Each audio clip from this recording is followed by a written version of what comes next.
Meu pai sempre me dizia que quer saber quem é quem, dê dinheiro ou dê poder.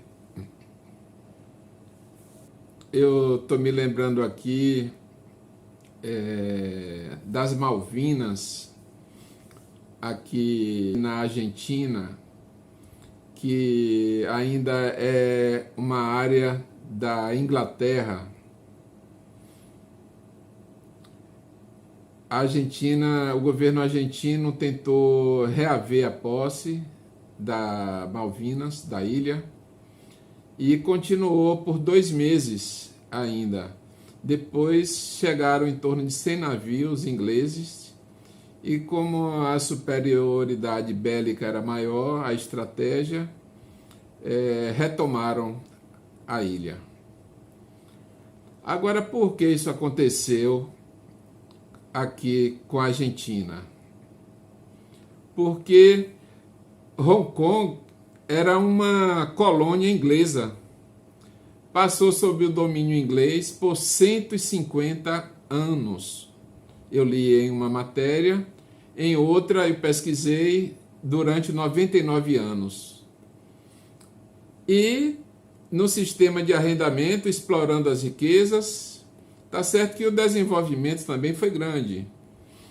Mas venceu, a China falou, quero de volta, e é território nosso, China continental, e um abraço.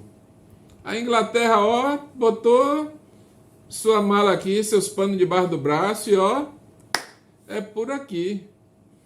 Agora, o mesmo não aconteceu com a Argentina. Por que não aconteceu com a Argentina? Por causa do poderio da Inglaterra, bélico. Só que a China, o gigante asiático, como é conhecido, está vindo aí com uma potência, a maior potência vai ser nuclear e potência econômica. Então, aí é que a gente vê, às vezes, a necessidade do país se esforçar para ser uma potência militar e uma potência econômica.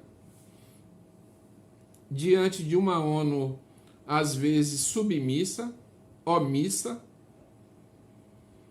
Então, lamentavelmente, enquanto cordeiros e lobos não beberem no mesmo remanso amigavelmente, lamentavelmente, eu gostaria de ver um mundo pacificado, todos convivendo em paz, em harmonia, mas é preciso ter um equilíbrio de poder no mundo.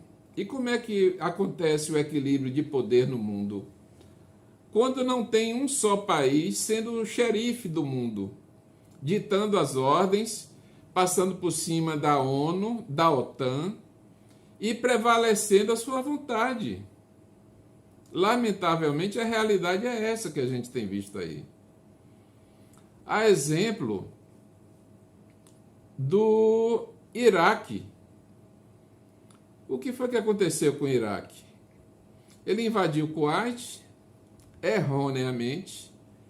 Depois ele se retirou do Kuwait, que era um país vizinho, pequeno, e ficou na sua. Aí o que foi que aconteceu? Vou voltar aqui à época do Afeganistão.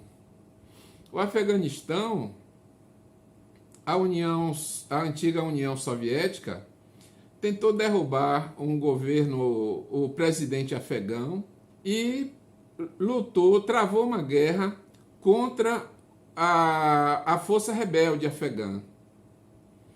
E aí o que foi que aconteceu? Os Estados Unidos, arqui-inimigo da União Soviética, comprou a briga dos rebeldes. E aí fornecia militar, treinamento, para brigar travar a guerra com a União Soviética, a antiga União Soviética. E aí o que foi que aconteceu? Nesse treinamento aos rebeldes afegãos, o que foi que aconteceu posteriormente? Os Estados Unidos querendo ter o apoio do Afeganistão. Então, vamos expulsar a União Soviética e aí vocês vão ser gratos a mim e vou ter aí um país aliado, como eu tenho em Israel, como eu tenho na Arábia Saudita, como eu tenho no Egito, como é Mubarak, salvo engano, o ex-ditador do Egito, que era simpático a Israel e aos Estados Unidos, mas teve preso aí uns tempos atrás, não sei nem como é que ele se encontra hoje. E aí o que foi que aconteceu? Depois, passados uns tempos, a Al-Qaeda, que era formada por rebeldes afegãos do Talibã, tendo Bin Laden à sua frente, coordenou um ataque aos Estados Unidos. Foi o que aconteceu no 11 de setembro. O ataque às Torres Gêmeas, a parte do Pentágono. Ia ter outra tragédia lá, que os passageiros dominaram e o avião acabou caindo antes de atingir o objetivo. Então, isso no governo Bush, o ataque às Torres Gêmeas do 11 de setembro, como ficou conhecido, lamentavelmente. E aí o que foi que aconteceu? Bush ficou desesperado à procura de um bode expiatório para demonstrar sua força, para descarregar seu ódio, porque o país ele pode até defender a democracia, ter a bandeira, a Estátua da Liberdade lá na Ilha de Manhattan, salvo engano.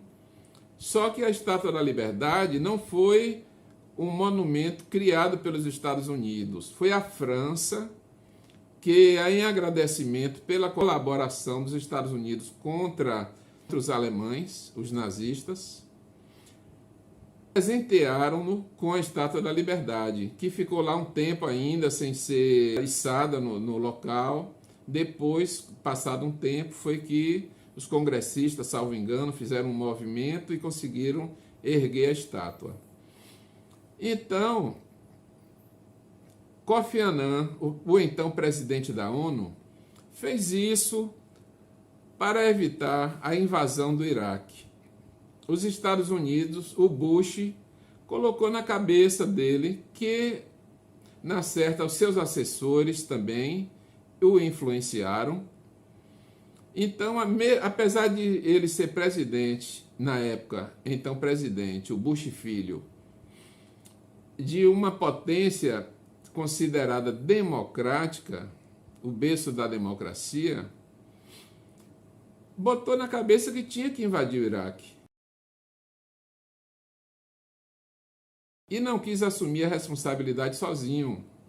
Colocou a Inglaterra, Tony Blair, que teve seus 15 minutos de fama, como papagaio de pirata. O que Bush falava na Casa Branca, ele repetia cá na Inglaterra. Que o Iraque tinha arma de destruição em massa, que era um país aliado dos terroristas e que tinha que ser derrubado do poder Saddam Hussein. Resultado, uma agente de inteligência do governo americano, ela devia estar alocada lá no Oriente Médio, trouxe provas concretas que o Iraque não tinha armas de destruição em massa. E aí o que foi que aconteceu? Bush expôs a identidade dessa agente e ela teve que se retirar, cair fora, se esconder, porque a identidade dela foi exposta, que não era uma simples funcionária do governo, era uma espiã a serviço dos Estados Unidos. Mas por ir de encontro ao que Bush queria, ele expôs, o governo de Bush, filho, expôs a identidade dessa agente americana. A que ponto chegou Bush? Então, mesmo o país sendo democrático, se ele não tiver um líder centrado, equilibrado, é problema. É problema para o país que ele governa e problema para quem estiver no caminho dele, quem cair na mira dele.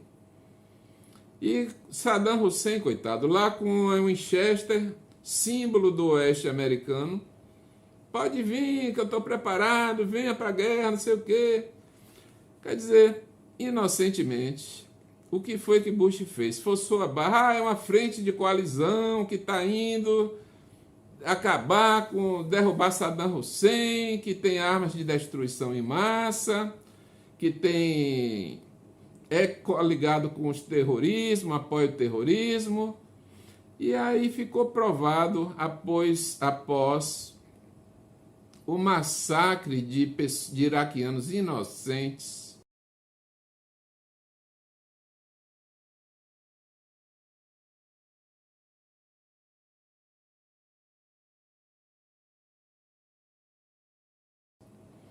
crianças, mulheres, monumentos históricos, museus, que foram destruídos e saqueados pelos soldados americanos, conforme saiu na TV.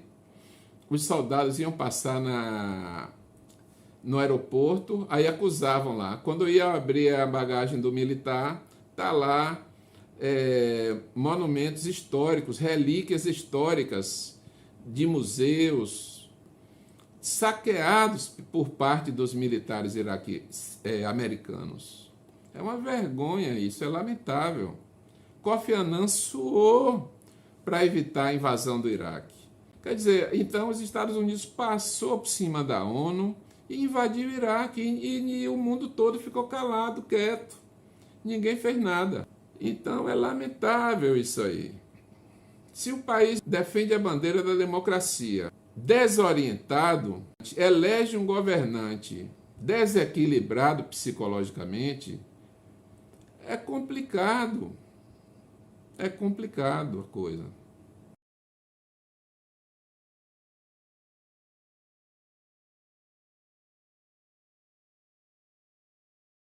شكرا جزيلا.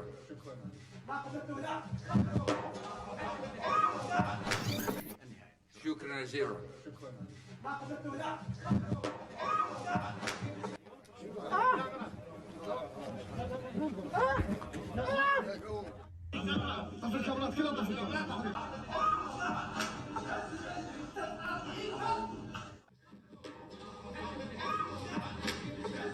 لما كانوا يشوفون عراقيين يقول لهم ثم استقبلتم المحتل بالورد.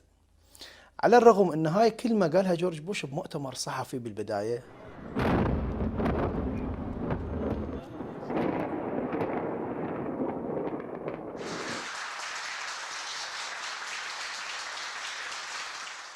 Saddam Hussein and his sons must leave Iraq within 48 hours.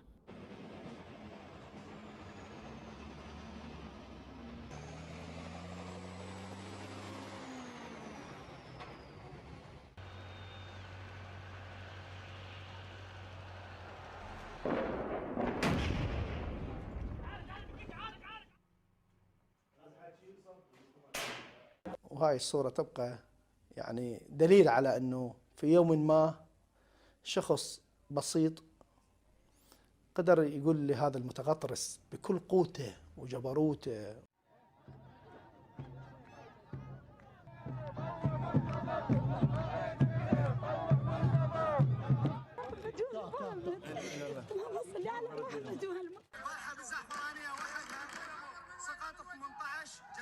أنا ما فزت بالانتخابات، وهذا أمر طبيعي في ظل وجود هؤلاء المزورين نسميهم، ولكن هذا لا ينزع مني صفة المعارض لهذه الكتلة أو هذا الطغمة الفاسدة الحاكمة بالعراق.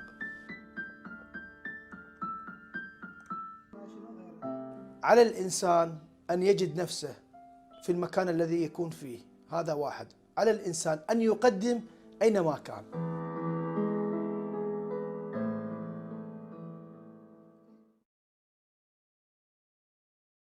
Tempos depois, o mesmo Estados Unidos tomou a frente para criar uma guerra contra o Irã. Que o Irã estava desenvolvendo arma nuclear, que não sei o quê, e queria invadir o Irã. E o atual presidente do Brasil, Lula, o governo brasileiro foi fundamental para evitar essa guerra, esse ataque covarde ao Irã também. porque ia fazer a mesma coisa que fizeram com o Iraque, iam destruir o país e depois iam ver que o Irã não tinha arma nuclear também. Então o Brasil teve uma posição louvável com Lula, foi muito corajoso Lula na época, o Celso Amorim era o seu ministro das Relações Exteriores, salvo engano, e aí foi fundamental essa intervenção do Brasil perante o mundo, defendendo uma conversa amigável para evitar chegar às vias de fato. Então o Irã se livrou de uma boa, e graças à intervenção corajosa do governo brasileiro. Hoje nós vemos aí, lamentavelmente, esse conflito entre Israel e a Palestina. É uma luta desigual. O palestino, eu não digo palestino, eu falo o Hamas. Ele é um grupo de revolucionários que lutam pela independência da Palestina na faixa de Gaza, mas que não tem armas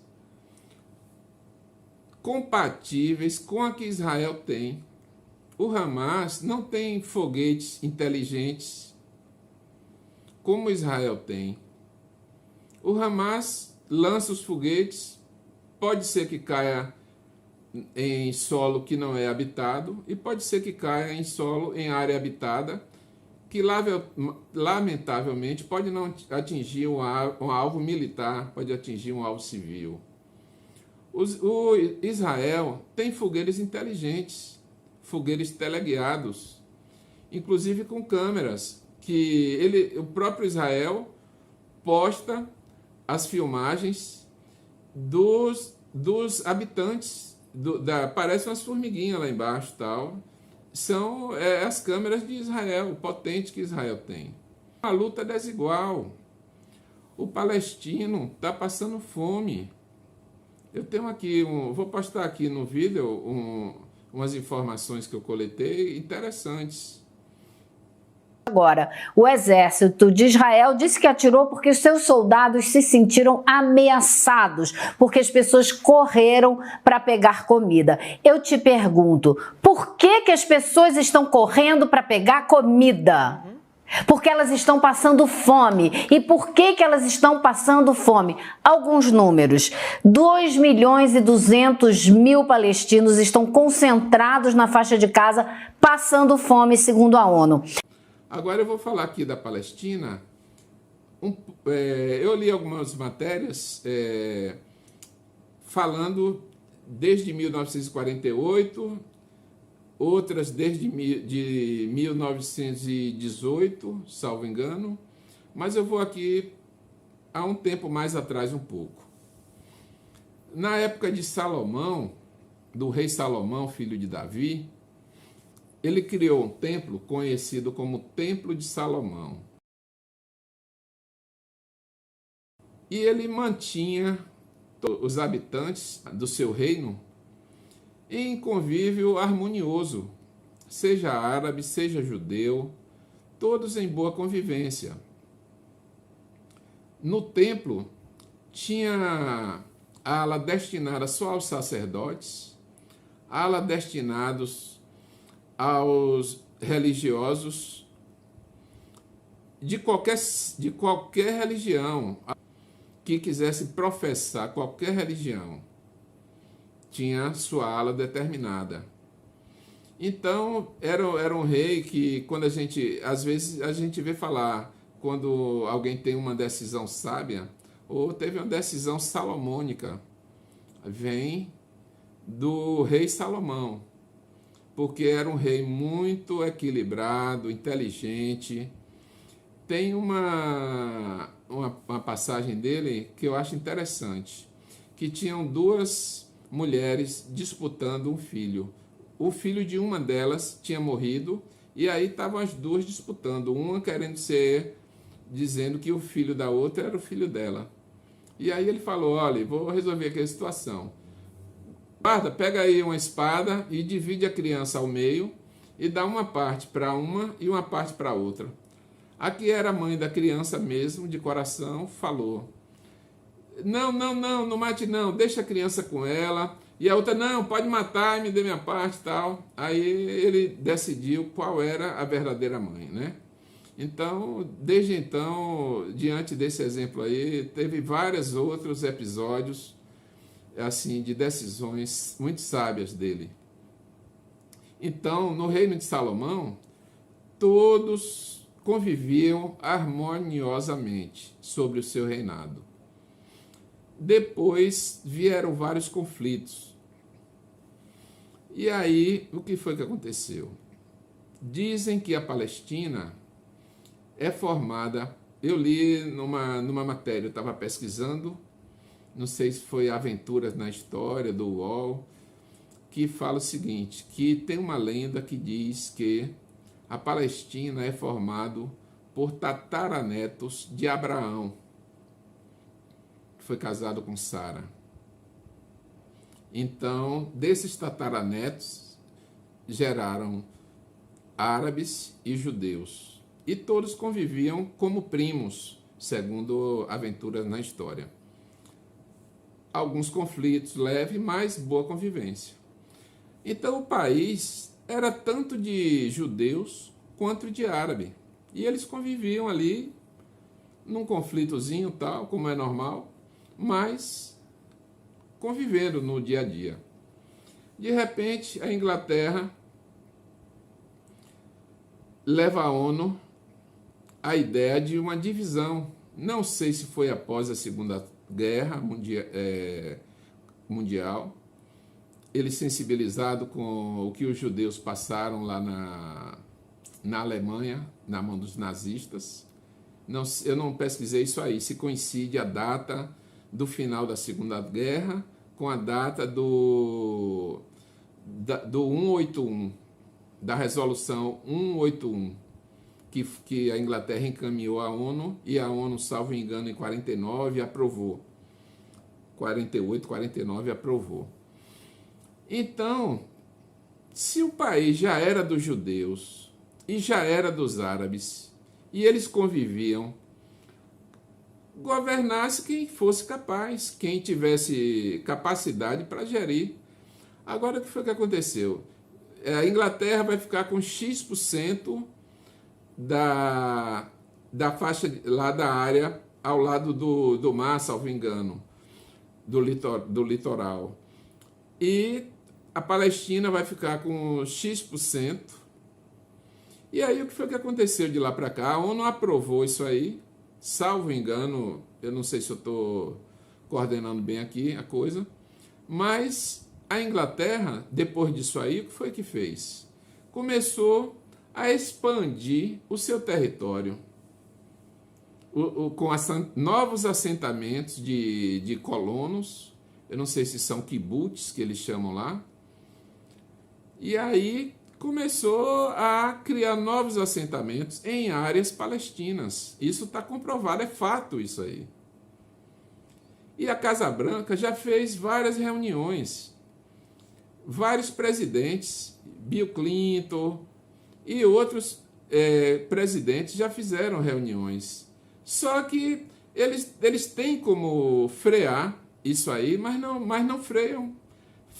Dá um tapinha na costa ali, dava um tapinha nas costas de Yasser Arafat, do presidente israelense, e depois, nos bastidores, ninguém sabe o que é que falava, porque o Israel continuava com o mesmo processo de invasão no território palestino. Isso aí não estava no script, na resolução 181. Se for lá medir agora, em termos percentuais, a área israelense, depois da Guerra dos 6 Dias, que eles anexaram a parte da Cisjordânia e outro país lá que eu não lembro, vai estar bem maior. Então, a Inglaterra, que foi quem apresentou à ONU a resolução, deveria estar era lá na frente, pedindo calma, pedindo para Israel retroceder. O que chega de doação lá para a Palestina é fiscalizado por Israel. Eu já vi um vídeo dos palestinos recebendo a carga de alimento. Os soldados israelenses pegam as caixas de alimento e jogam de cima do caminhão no chão. E os palestinos vão tudo correndo lá pegar o alimento e tal. É uma humilhação. Eu concordo com a fala do presidente nosso atual, desse ano aqui, de 2024, que foi muito corajoso ele. Ele tem que ter cuidado com quem cerca ele, se são pessoas de confiança, porque o Mossad não é brincadeira, não. Quem se atravessa no caminho do Mossad, ai, ai. O Mossad teve um nazista aqui que estava na Argentina, morando aqui na Argentina. Israel poderia ter falado para a Interpol, que é a polícia internacional, ó, nós identificamos um nazista, está lá na Argentina, tal, pedir extradição ao governo argentino. O que foi que o Mossad fez? Chegou lá na Argentina e resgatou, ou capturou esse nazista e levou para ser julgado lá em Israel. Quer dizer, tá certo uma coisa dessa? É complicado a coisa. O poder é complicado, uma coisa complicada. Não estou aqui tentando indispor brasileiro contra americano, nem contra Israel, até porque também minha audiência é pequena. Eu só tenho 90 inscritos aqui no YouTube. Mas eu lembro aqui de um episódio de 2 espiões americanos que estavam sobrevoando o norte do país e desligaram o transponder. E aí veio um avião comercial, não sei se foi da TAM ou da Gol, e aí ele não identificou que vinha em encontro esse pequeno avião. E aí a quilhazinha cortou o fundo a parte de baixo da aeronave comercial. E aí foram mais de 100 passageiros que morreram, e a tripulação. Eles foram lá para os Estados Unidos, voltaram para os Estados Unidos, de lá eles prestaram depoimento. Vai 2 policiais aqui da Federal fazer pesquisa lá nos Estados Unidos com um aviãozinho lá e desliga o transponder e cai um avião de passageiro lá nos Estados Unidos para tu ver se tu vem para aqui para o Brasil, para daqui tu depor para a justiça lá. Vai. Então é complicado, não pode ser assim a coisa. Lamentavelmente, né? Essas pequenas coisas realmente me deixam assustado. A Índia era colônia inglesa. Quando Gandhi fez um movimento pacifista pela independência da Índia, a Índia conseguiu que a Inglaterra saísse de lá. Só que antes da Inglaterra sair, a Índia deixar de ser colônia, a Inglaterra dividiu, pegou um pedaço da Índia e criou o Paquistão. E até hoje há uma disputa entre o Paquistão e a Índia pela região da Caxemira.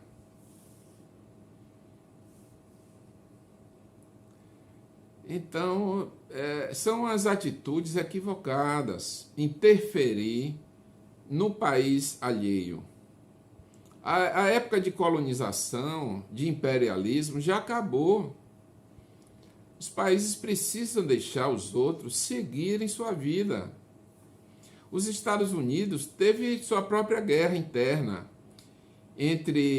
Foi a Guerra de Secessão. entre as forças do norte e as forças do sul.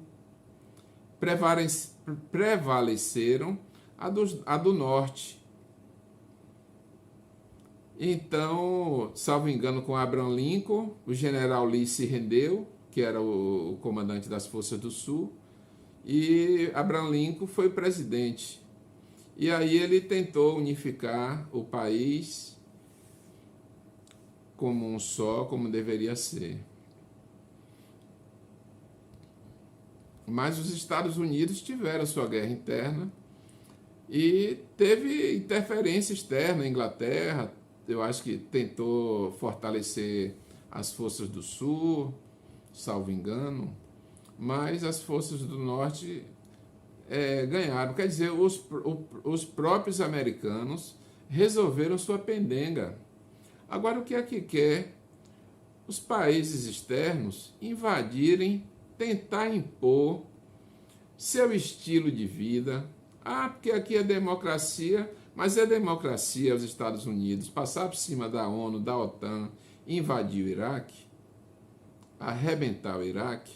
O Iraque está lá desgovernado hoje, apesar de estar em terceiro lugar em barris de petróleo, comprovado, 100 e poucos bilhões, abaixo apenas da Arábia Saudita e do Irã, salvo engano.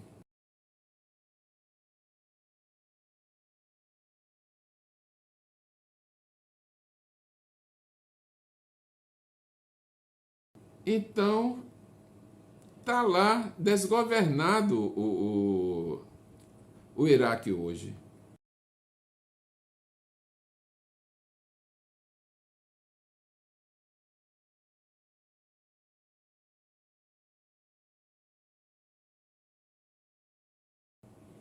Apesar de ser uma potência em petróleo, está lá o povo passando fome. Né? O país desordenado. Saddam Hussein era da linhagem sunita, que era a etnia sunita. Era descendente do profeta Maomé. Eu já vi falar isso. Já li alguma coisa a respeito disso. E aí tem os xiitas e os curdos. Mas sobre o governo de Saddam Hussein, todos viviam, apesar dele ser um ditador, todos viviam bem. O padrão de vida estava equilibrado. Agora está uma miséria o Iraque.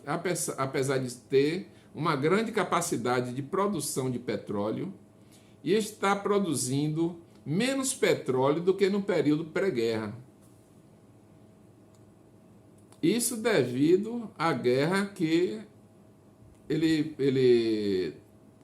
a invasão que teve pelas forças ditas aliadas. É isso que acontece. São os efeitos, as consequências do poder, do excesso do poder. São as consequências do poder em mãos erradas, em mãos equivocadas. Israel está fazendo com os palestinos o mesmo que os nazistas fizeram com eles. Pior ainda, porque contra os nazistas, os aliados se reuniram e venceram a Alemanha.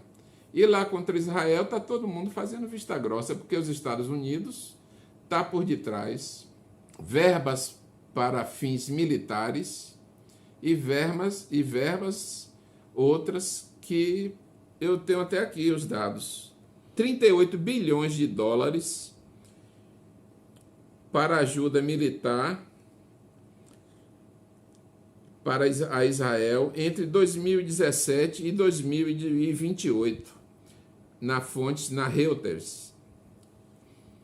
Aí tem um grupo de pouco mais de 20 organizações progressistas de Nova York anunciaram em 7 de dezembro a criação de uma frente para defender a causa palestina e exigir o fim do apoio financeiro e militar dos Estados Unidos a Israel, em meio a uma das mais letais operações militares promovidas pelo país contra o território palestino da faixa de Gaza. Parabéns aí a esse grupo aí que tomou essa iniciativa. Parabéns ao governo brasileiro, mais uma vez, pela coragem de ser pelo lado mais fraco. Eu já vi uma fala de um congressista, filho de um ex-presidente nosso, que eu fiquei decepcionado, falando mal da China em relação aos Estados Unidos. Aí eu olhei assim e falei, esse rapaz é alienado. Eu acho que um senador, salvo engano. Eu falei, esse rapaz deve viver num mundo alienado, porque descendo a ripa na China em prol dos Estados Unidos. A China é o maior parceiro do Brasil comercial. Se a China der um tranco aqui no Brasil, vou dar um tempo aqui na importação da carne de vocês, do minério, o Brasil vai passar um sufoco. Aí a China pediu que esse dito senador, filho de um ex-presidente nosso, se retratasse. E o governo brasileiro, não sei se retratou. Agora Israel fez a mesma coisa, veio pedir ao governo brasileiro para que se retratasse. Só que a crítica do governo atual brasileiro foi uma crítica fundamentada. O que está acontecendo aí realmente é uma barbárie contra os palestinos. Lamentavelmente. Então, quer saber quem é quem? Dê dinheiro e dê poder. É simples.